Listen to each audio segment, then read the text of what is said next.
start first by welcoming Father Stan Aksamit to my first GCTV interview show program, Silver Linings, and to offer my congratulations on the publication of your first book, Dying Wishes, Fullness of Life.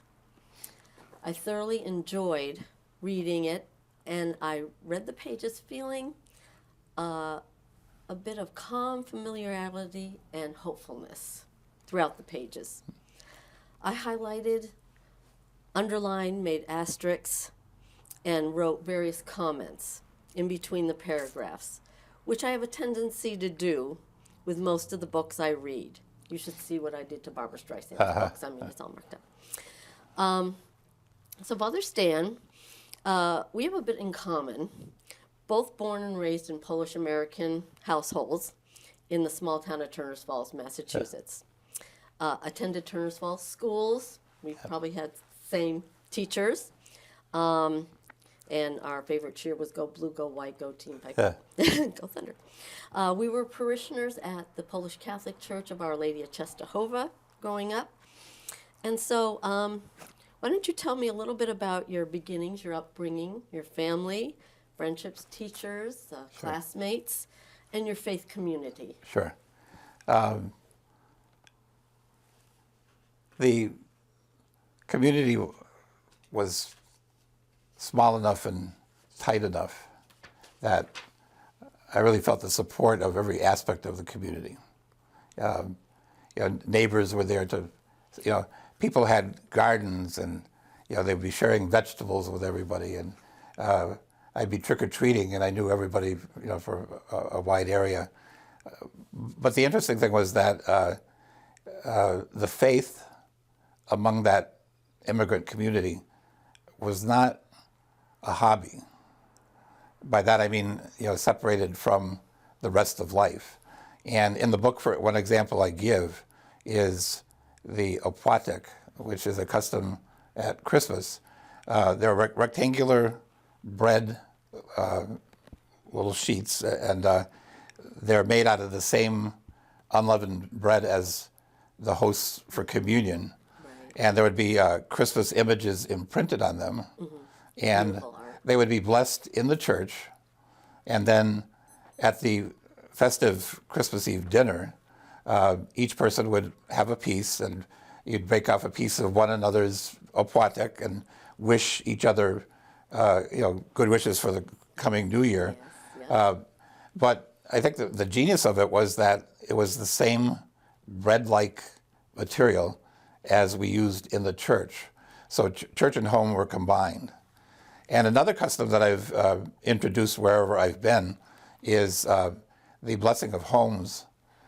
We have little packets of incense and chalk, and it's in honor of the Magi who came to visit Jesus. And you use the chalk to put the current year and the first initials of the three kings above the main door in your house.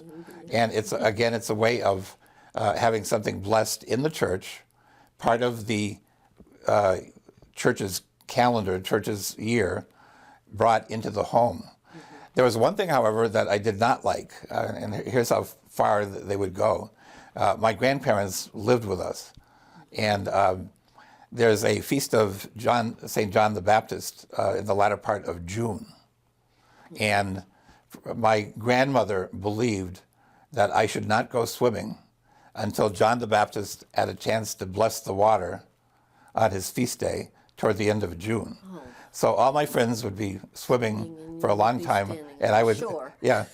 But, and there were other ways. I found out many years later, there were a lot of poor widows in the community. When I was really young, we had a wood stove and a coal furnace. And when I came back into town, I found out from relatives of these widows, what happened was, my father would order one load for us, and then anonymously another load of wood or coal for one or another of these widows. Paying it forward. Right. Also, before I went to school, I would go around with my mother to these various places to visit, and In the book, I make note of the fact that these widows in particular would excuse themselves when he got there, and then a few minutes later, they'd come back with a big bag of candy and ice cream and soda for me, you know. But my mother would read letters that they got from Poland. If they were illiterate, they would dictate a response, and my mother would, write it out. And, but it was that kind of an interconnection with the community. What you practiced, your belief on Sunday, overflowed into everyday life. And I think one of the things that particularly older people are feeling now is a great deal of isolation. And not just older people. In the book I mentioned, I was in a restaurant one day, and there were these two couples that came in. I believe they were related, and obviously they were going out to have a good time.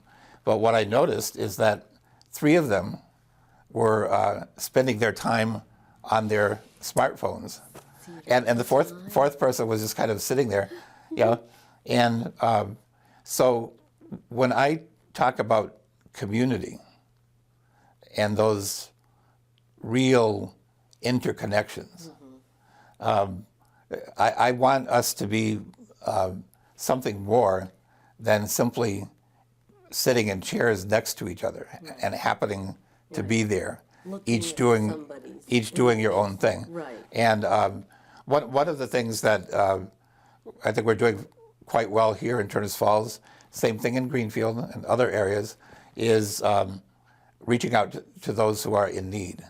And that's kind of becoming a heightened concern with a lot of the benefits either being reduced or COVID benefits drying up, that kind of thing. And the people are incredibly generous. We do a community meal once a week. We have a supply of diapers for young mothers. I ask people for, if you have extra winter clothing in your closet that you don't need, or, That was so successful. I saw the bags and bags. Anything that we ask for, people will help out with. Yeah. They really do. Yeah. Yeah. So- Genuinely caring people. Yeah. So I think, the first thing Jesus did was to gather people around him, whether it was the 12 apostles or he'd be teaching, crowds of, multitudes of people. And he kept breaking down barriers. For example, there were rules of table etiquette. And, some of the religious authorities would complain, oh, this man welcomes sinners and eats with them. And Jesus did that not only with sinners, but, with lepers or, with those that were, Walks of life. but, people that were forcibly shut out, left out, Shunned. and oftentimes left defenseless, and that's a great tradition that was not invented with Christianity. You find it throughout the Bible. You have speeches of Moses, saying, don't forget the widows and the orphans and the aliens, because you yourselves were once aliens in the land of Egypt. So, so we had a real community, and so today, I try to stress the community aspect of all that we're doing. For example, our worship. A lot of people, particularly young people, will say that either they're bored with it or they don't get anything out of it. So what I suggest is that... It doesn't apply to their everyday lives Yeah. somehow. But what I suggest is that, you get more out of something that you put something into or you prepare for. And what I suggest is, a lot of us have many blessings, many wonderful talents and gifts, and it's easy to take those for granted. And I suggest to people, just spend a little time thinking about how fortunate and how blessed you are, and then bring your gratitude with you to church. Also, we know people everywhere. You know, St. Jude's Hospital and the heartrending stories there. Oh, yeah. Or, you know, a few years ago, homeless people in our area freezing to death behind McDonald's. You know, we have, you know, grandmothers that may be sick. We have neighbors that might have cancer. Bring your requests, your desire, needs with you, okay? And then the whole second half of our worship is about having a meal together. I was talking with a group of children who are taking part in one of our masses, and I asked them, you know, think about, you know, what are you hungry for? You know, it might be chicken McNuggets and or a Big Mac, or you know. In there. But Way I think, of thinking, yeah. But I think we can say, for example, the people of Ukraine who have been at war for a long time might be hungering for some heat during the winter. The people at St. Jude's might be hungering for a cure for their children or grandchildren. You know, all of us. You know, the example I use is I remember doing this particularly as a teenager. I'd be hungry all the time, and I'd open the refrigerator, Snack. and I'd stare and I'd look at way. it, you know, and I couldn't decide. It was like I didn't know what I wanted, you know. But I use that to suggest to people, you know, let's look at hungers at a deeper level. You know, when you look at all that's going on in our world, all that's going on in our society, what are you really hungry for? You know, we're living in a world that in many ways is brutal, a world in which many of those who are weak and vulnerable are not taken care of as much as they should be. A world in which oftentimes people can just be cast aside. And I would suggest, you know, somebody like Mother Teresa captured the imagination of the world because, you know, rather than trying to lift herself up and conquer the world for herself, she stooped down to lift others up. Oftentimes, all she could do for them is give them a bath or help them to die with some dignity. I know. Yeah. Hold your hand while you're dying, passing Yeah. away. And it's not just about filling your stomach, it's about filling your heart and your Yeah. soul more so, you know? Yeah. To really feel full. Yeah. You know, to really feel like you're whole. Yeah, and so, you know, with the whole traditions of the Bible, we're called as a community. I think that maybe today there's too much of a me first or me only. What's in it for me? What's in it for me? Yeah. Yeah. What am I going to get out of this? And so my hunger is for real community. My hunger is for, you know, convictions that are lived and not just mouthed. Right, not just. You know? Yeah.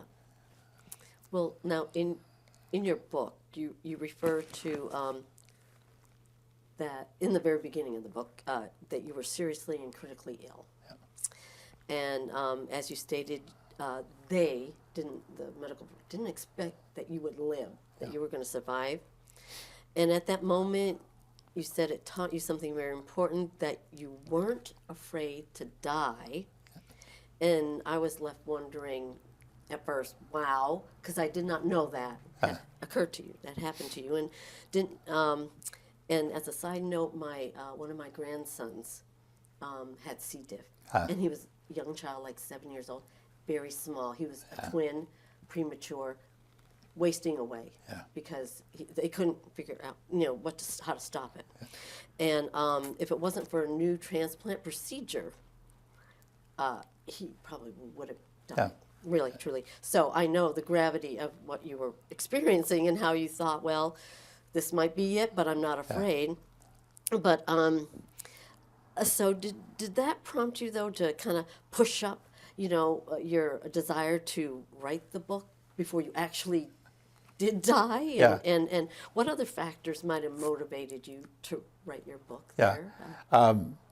there are a lot of people who, over the years, have liked my style of preaching. Yes. And I use stories Yes. as Jesus did Yes, in his yes. teaching. And so, there are people who got after me and said, some of this really should be shared with our larger audience Okay, and okay. written down.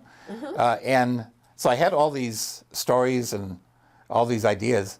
And, the first thing, when you're writing a book, you can't just kind of throw everything out there. You need something that kind of organizes the material. Your thoughts. Yeah, and that event of nearly dying, really, it was a very instructive experience.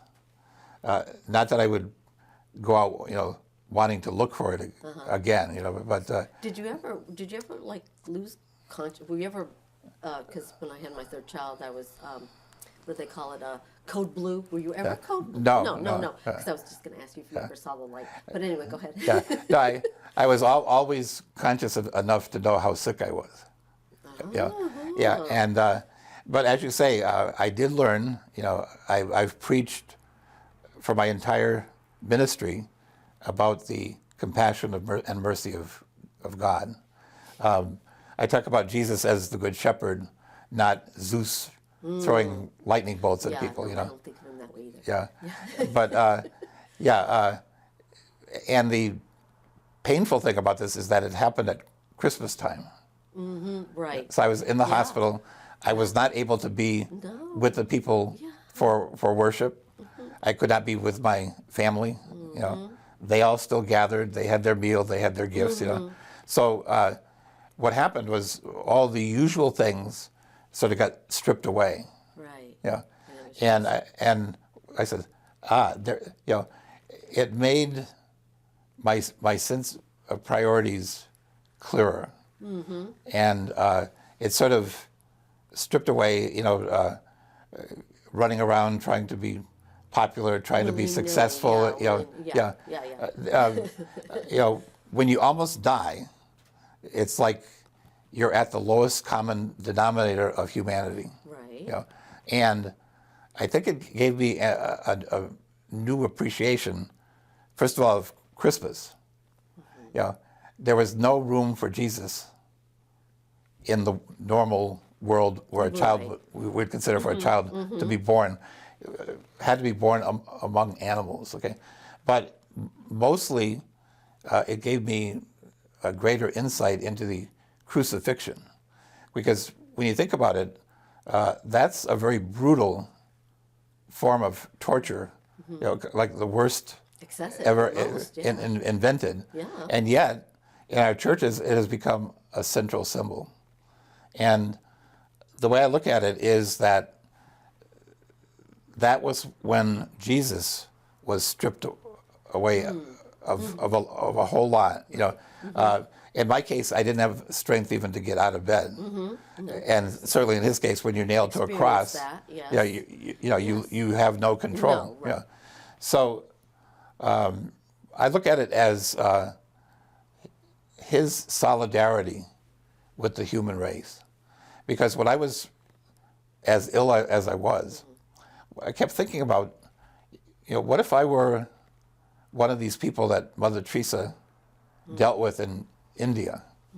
What if I didn't have a first world hospital to go many to? don't, So it awakened this kind of a across the world, The big picture of life flashed before you. Yeah, but also, the aquatic I mentioned before. One aspect of it was that people would like wrap it in cellophane or something and put it in Christmas cards.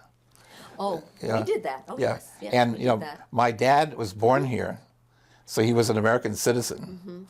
But when he was 18, or he came back here, and he left his mother in Poland. And I remember his getting Christmas cards from Poland with the wafer, the opłatek wrapped.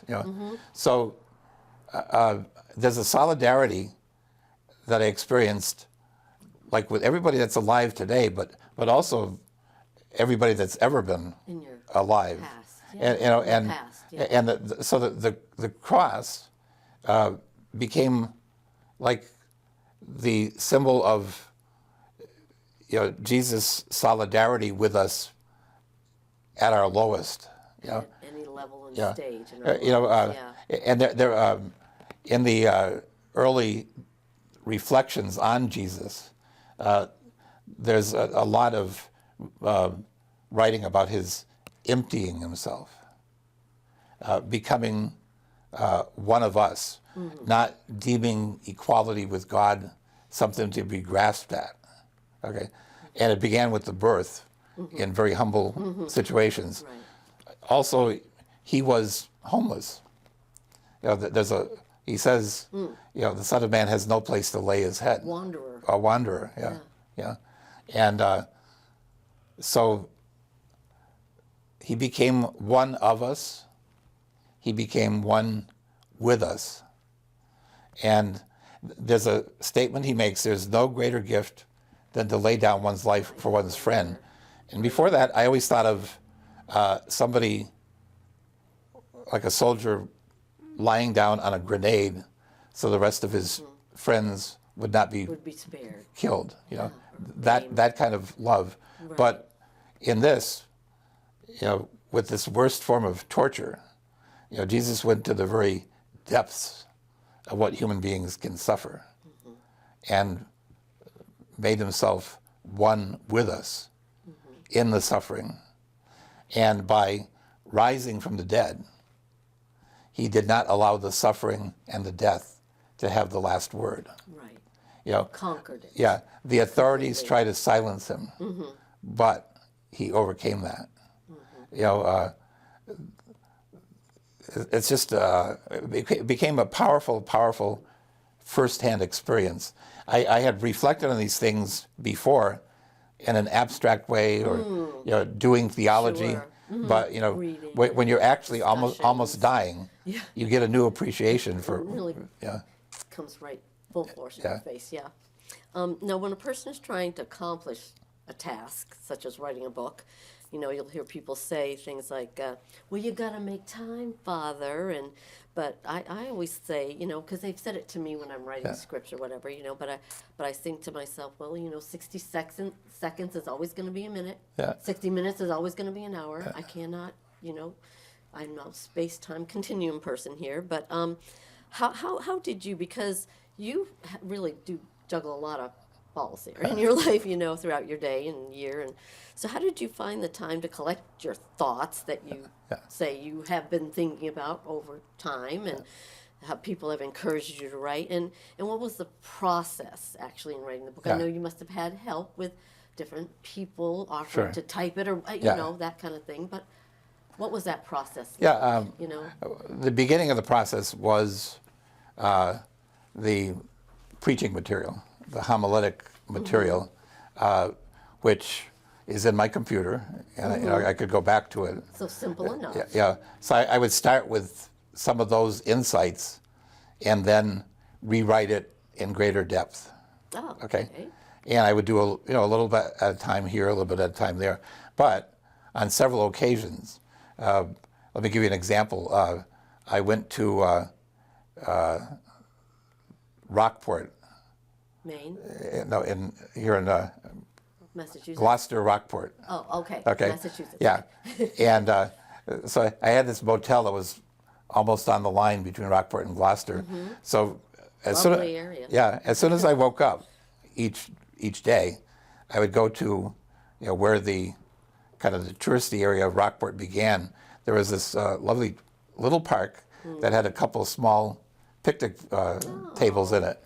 And so I would sit there from 7:30 in the morning till 10 o'clock, when things were waking up. And there, with the smell of the ocean in the air, And just the sound of the voice. And I would do rewrites, and I would do rethinking about things, And the book really, what I focus on is when my values took on a greater clarity when I was almost dying. I concluded that probably happened for Jesus too.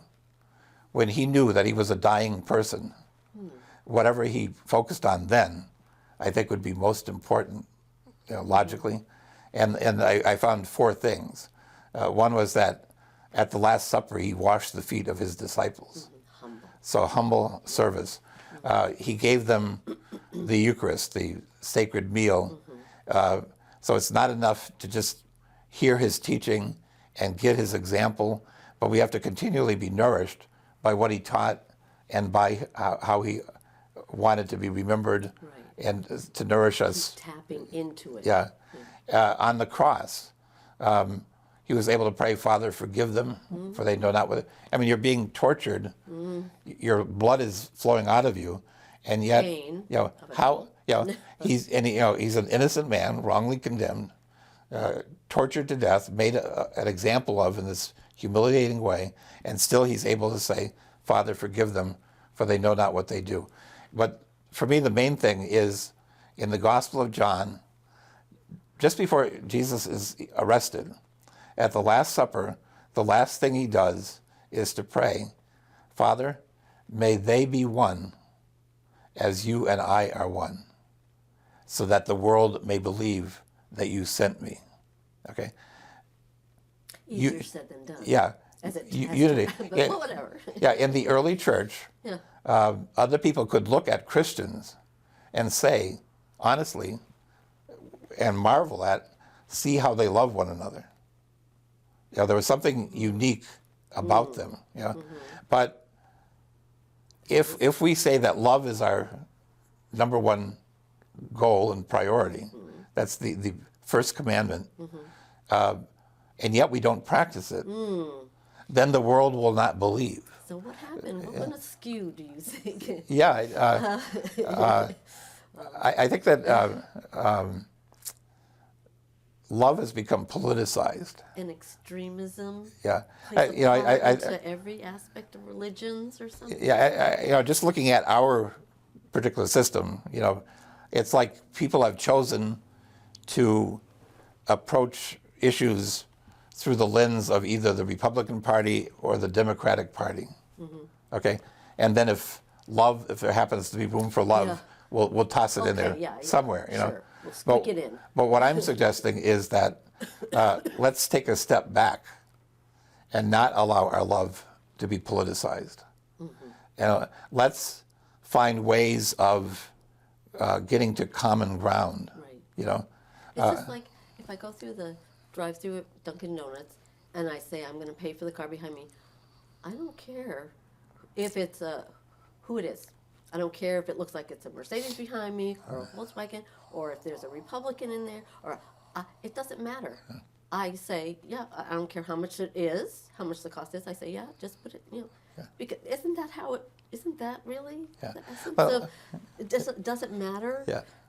Should anything matter? Shouldn't you always, instead of being like this, shouldn't you have your hand out? Let me just give a couple of examples. There's a story in the Gospels in which Jesus heals 10 lepers, and there's only one who comes back to give thanks. I know. And that's a Samaritan. The Samaritans were considered enemies for both religious and political reasons. Okay? So it's only the Samaritan who comes back to give thanks. And then Jesus tells the story of a man on the road between Jerusalem and Jericho who gets beat up and is left almost dying dead. in the ditch. People are walking over, stepping over him. A couple of religious leaders come by, they ignore him, and then another person comes by. He anoints him, with whatever he's got on in his saddlebags. Takes him to an inn, pays for him to stay there to recuperate. But again, while the audience would have expected it to be perhaps a Jewish layperson, it happens to be a Samaritan. So the enemy of the people is the one that teaches the point of the story. Reached out. Okay, he was able to see the man bleeding in the ditch and see a common humanity. whereas the others were thinking in political divisions or cultural divisions or racial divisions. This person is nothing to me. What do they mean to me in my life? Yeah. Nothing. And Jesus, So therefore, and through a story like that, and the leper that came back to give, Jesus just explodes all of those normal ways in which we tend to think. And say, wait a minute, there's something deeper that you need to be concerned about, and that's we're all part of one family. We believe there's one God, and another powerful story Jesus tells is the so-called story of the prodigal son. Yeah, the younger son goes off and has a good time, and goes through all the money he's been given. Comes back, wants to be reinstated in the family. The father, just overflowing with love, forgives him and restores him to the family. The older brother is the wait a minute. the accountant. Yeah. Wait a minute. This son of yours went through all half your money, Hey. and now you're taking him back as if nothing happened. Okay.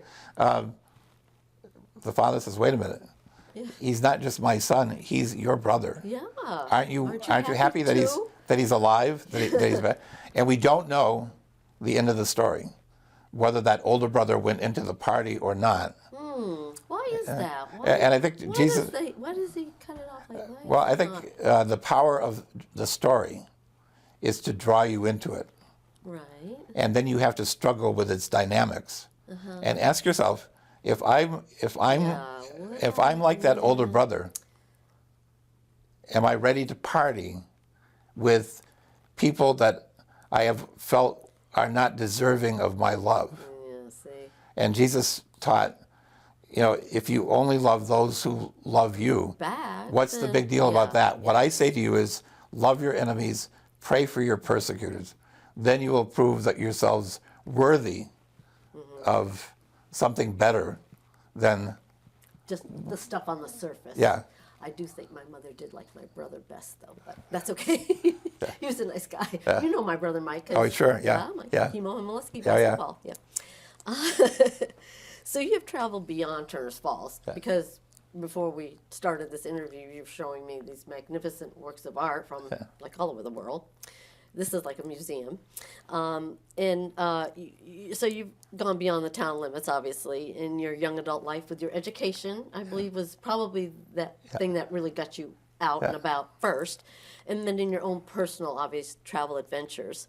Now, as you've been the pastor in your hometown, which you've come full cycle, now in the hometown here, you said how many years? I've been back about 35 years in the area. Years here but does that mean Springfield too, or do you mean just No, just back in this area. Just in Franklin County. Yeah. I had 2 parishes in Turners Falls and 1 in Greenfield for 13 years. Talk about juggling. So I was a circuit rider. Because they all had their dynamics in ethnicity. You had your French Catholic, you had your Polish Catholic, and you had the Irish Church. Catholic. Yeah. Oh boy.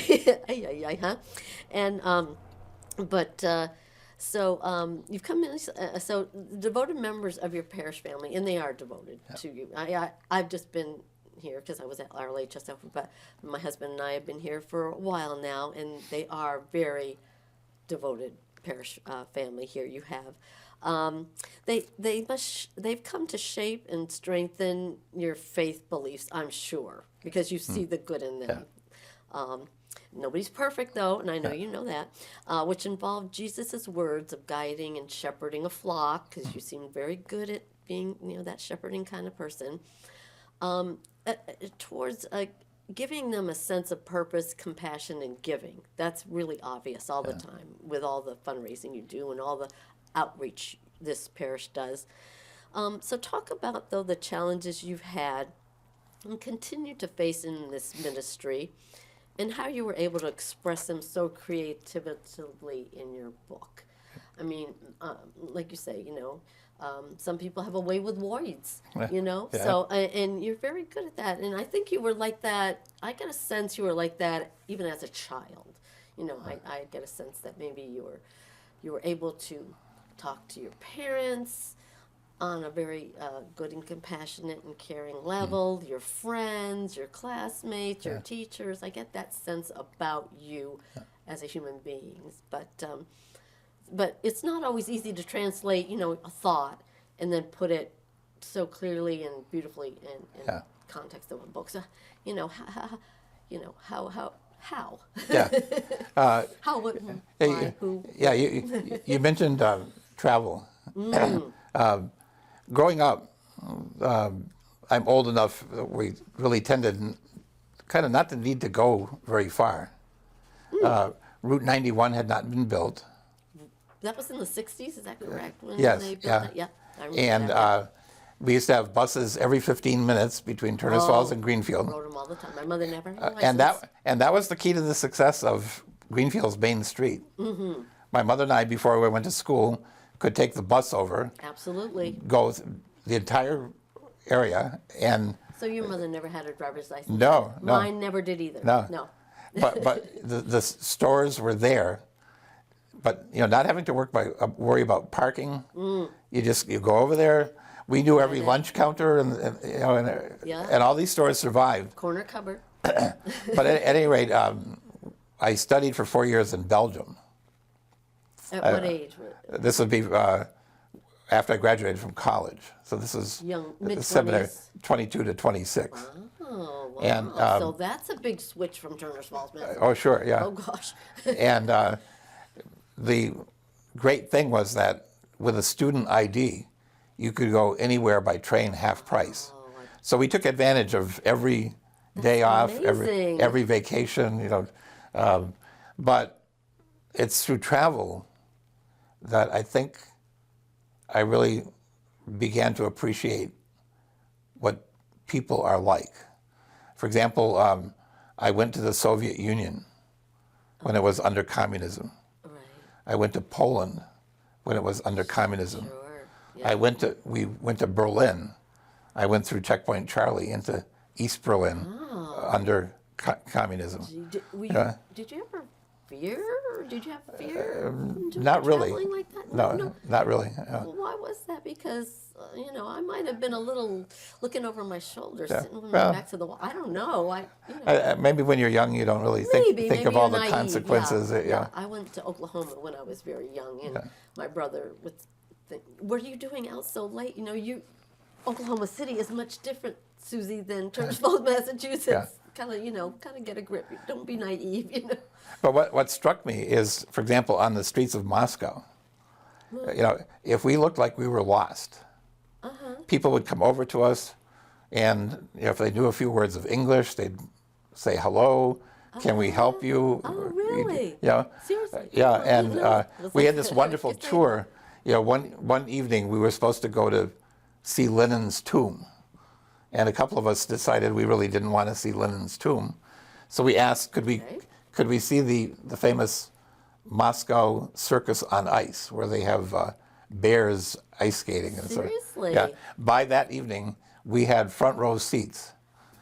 We were getting shaved ice in our faces, Wow. but All it took was just Yeah. letting your wishes or desires be Yeah. known a little bit there. Yeah, Wow, and that's then amazing. going to Poland when it was under communism, going to the Shrine of Our Lady in Częstochowa, Right. which I think is maybe the closest thing to Mecca that we've got. But for Poland, Poland had been Sure. wiped off the map.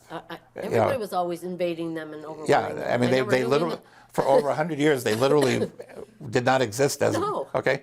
But it was their faith and their culture and their traditions that bonded them. And that's the faith that my Or grandparents brought here Yes, I think with that's them. true. My grandparents, the same thing. Yes. But through my travels, I found that people are people. If the world's a mess, it's because of certain leaders. Right. Yes. Yeah, I think I the agree. average I person, agree wholeheartedly. is not an ideologue. They're trying to survive and put food on the table for their family. Yeah, Yes. yeah. I know. And then when I came back here, one of my high school teachers, Ed Bordeaux, Oh, I Great guy. Algebra I teacher. took geometry. That's Yeah. the best math class I ever had because he was so nice and understanding. When I got back here, he was very active in this parish. And he said to me, Stanley, don't wait till you retire. If you want to do something, do it. Best advice I've ever Yeah. heard too. So I had kind say of that too. I had a bucket list of places so I've been to China and went on a safari to Kenya and Tanzania, went to Brazil and Argentina, Wow. Australia and New You Zealand, took that advice and Egypt. to heart. Yeah, and I did it when my knees weren't shot, and I could do all the That's right. I told my husband. the running around of the tours. And, I'd like to go to but Ireland, now again, you can't walk. but again, people on the streets of China, people on the streets of Rio de Janeiro, people on the streets of Sydney, Australia, people are people. Okay, and all of that kind of Good and shaped, bad and everything in between. yeah, that kind of shaped, my sort of, theology is a reflection on experience. You see that with St. Paul. For example, he talks about the Christian community being like a body. Different members are given different gifts to do different services for the good of the whole. Well, the way that came about was through his experience.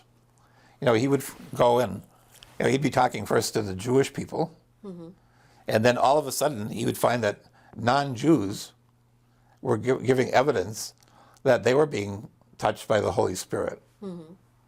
It was through his experience of how God was loving and shaping the community, the world, that he came to his insights large, right. about what really matters in life. Right. So Bella, the takeaway is travel now. Go, girl. Right? Yeah. Were we right? Yeah, yeah. Well, so like your writings made me think of, like I've said before, the big picture of life on this earth. Like what you're saying, people are people all over the world, which is constantly, however, changing and making us feel as if everything is swirling around us, chaos and out of our control. But what I took away from this book is, though, if humanity can find a way to try to follow the path of what kind of Jesus tried to teach, his words and the way he lived his life, then surely we can make this world somehow a little bit better place for all life. And what were you really hoping people learned and maybe integrated into their lives, daily lives? Yeah. What were you hoping? I think you just said the word, hope.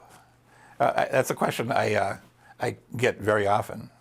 How are we supposed to keep up our hope in a world that's so messy, and which there's so much hatred, And I say, well, first of all, it's very easy to feel overwhelmed. If you're thinking about the entire world and all its problems. But a long time ago, I think it was 1966, Bobby Kennedy gave us a speech in South Africa. And he said that, an individual person can make a difference. If you start these little ripples of goodness, and it's rare for one individual to bend history, but if enough people send out these ripples of hope and goodness and love, and I find that the best way to have hope is to do something hopeful. If I'm helping to feed a person that has no food, if I'm going into my closet to find winter clothing because somebody has no clothing for the cold, those are hopeful things. If I didn't have any hope, I would just say, well, it's not worth it. Why bother? I think that there's a goodness that survives. I think real truth survives. And an example of that, I think, is that not only in American cities, but in places all around the world, people were out in the streets demonstrating over the way that George Floyd was killed. Something The horrific. in their conscience awakened them that wanted to say, enough. You have crossed a line here. Right. You have crossed the line. You mustn't do that. And I think that's what we need to do. Truth has a way of winning out. I mentioned in my book that at the time of Richard Nixon, there were people that got involved in illegal activities, and one of them, Colson, while he was in jail, read the Bible. After that, he went around giving witness talks, and he said, there were 6 or 7 of us. After a while, we couldn't keep the story straight. We were trying to defend a lie. Okay. However, in the scriptures, the early Christians never changed their story. They went around saying, he was dead, he is risen. Okay? That cost them. Many of them were tortured. Many of them were killed because Christianity was illegal. It changed the way they lived. There are stories, for example, of a man selling his farm and then giving the money to the community, so that nobody would be without. So that they're, and as I said before, other people around them could see that their lives were changed by what they believed. And that's the kind of community I experienced here growing up. Me too. A community that was changed, in which people cared about each other. If somebody was vulnerable, there was somebody to defend them. If somebody was in the hospital, there were women every Sunday. Groups of women would go to visit sick people, no matter where, or like my father helping people with their heating, Right. Well, even simple as I grew up in Hillcrest Homes, the projects there, and all the families kind of looked out for one another. Now, because there were some mothers that had to work, 2 parents were working, even though it was rare in those days. But the mothers that stayed home, they looked out for the kids that the mothers were on, and the big brothers and sisters watched out over their little siblings. And it was just, my thing is, people aren't perfect, but at least you can, like you say, hope. You can try. Try to do good. And at least don't go out of your way and make the effort to be mean-spirited. Could you at least hold back on the mean-spiritedness? I was just thinking, one thing I didn't like when I was a child was if I did something wrong, my mother would know about it before I got home. Okay, there were always spies, or at least that's how I thought about it. Well, I know we thought about that. But they were just looking But they were out. people who cared about you. They did care about you. They just wanted to make sure you were okay and safe. And families came together. Yes. Because my grandparents lived with us, we were the gathering place. Yes. Neighborhoods looked out for each other. Neighbors, If somebody was sick, if they were constantly collecting money for a family that someone died in the family. Like if one of my friends in the project said, "Oh, something's wrong with so and so, and the parents aren't home," I would tell my mother, and my mother would go over and just make sure. You know what I mean? Just get out of her house, our apartment, and walk to the Curry's house or whatever, and make sure whatever I had said was, she checked it out and made sure, just to look out, just little, like you say, the mundane and the monumental. The little things, I think, are almost as more important as, I can't stop a bomb from dropping or whatever, but I can say a little prayer, things like that. But I think one of the things that happens is that excuse me. as each generation gets older, it often can kind of romanticize the way things were, and Nothing's perfect. Yeah, I know that. But Any time in history. But hopefully, what I've done by sharing my experiences in this book would be to challenge young people to say, the world is a different place now than it was when I was growing up, and you're the ones that are going to have to deal with it for a good number of years. Here's hoping. And what I'm trying to ask is, really, what kind of world do you hope to give birth to? Right. And I talk about 40-year issues. Evolve. I talk about 40-year issues. For example, when we were growing up, in the movies and on television, people smoked. People smoked in restaurants. Sure. Well, it took a long time to come to an awareness that that's bad for your health, and Right. now there are new regulations. Same thing with the river. No. The paper mills would just dump whatever. Oh, it was horrible. We used to. My father and I Pollution. used to go fishing. He dared to eat the fish. No. I wouldn't after I saw Then, the dyes and the no. pollution. In It the was just okay. toxic. But eventually, people can say, "Wait a minute, we need water to stay alive. We can't keep poisoning it." Yeah. So, I challenge young people. What are your 40-year issues? What are you so concerned about that you will commit yourself to Making the effort. change that Right. you want to see? Right. Yeah. Yeah, that's very good. That's very good that you speak to the youth of the parish and just youth in general that way. Well, I want to congratulations again, Father Stan, and thank you for spending this time talking to me and discussing the book, Dying Wishes, Fullness of Life. And if anybody is looking to have a copy of this book, Amazon is Yeah. the go-to source. My name is a little harder to remember, Aksamit, Aksamit. But if you put in Dying Wishes, that will get you to the book. Dying too, Wishes, Fullness of Life, because there is that second aspect of the title that I really think is a nice positive part of it.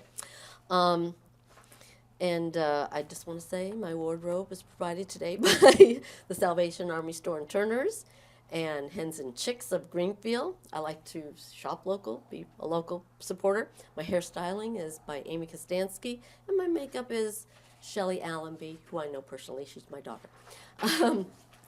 Well, I hope you've enjoyed this new fledgling interview program called Silver Linings here at GCTV. I want to take a moment to thank the management, Bella, thank you, team at GCTV for giving me this amazing opportunity. And if anyone has any input regarding future prospective individuals for interviewing, please contact GCTV and leave a message for Sue Perry with the Silver Linings program. And on a personal note, I'd also like to take a moment to thank my family, because this is something very special to me, doing this program.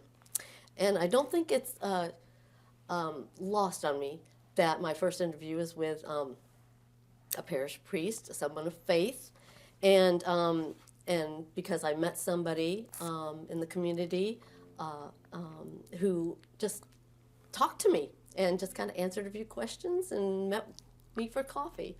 So here I am doing this, and but I want to thank my family and my friends and my past coworkers who have all at one time or another loved and encouraged me, supported me, and cheered me on, go Susie, with my writing efforts. And as they say, you're never too old to go for a dream in life. And today I embrace and I truly believe that motto more than ever. So thank you for watching, and may you find peaceful joy and a silver lining in your day.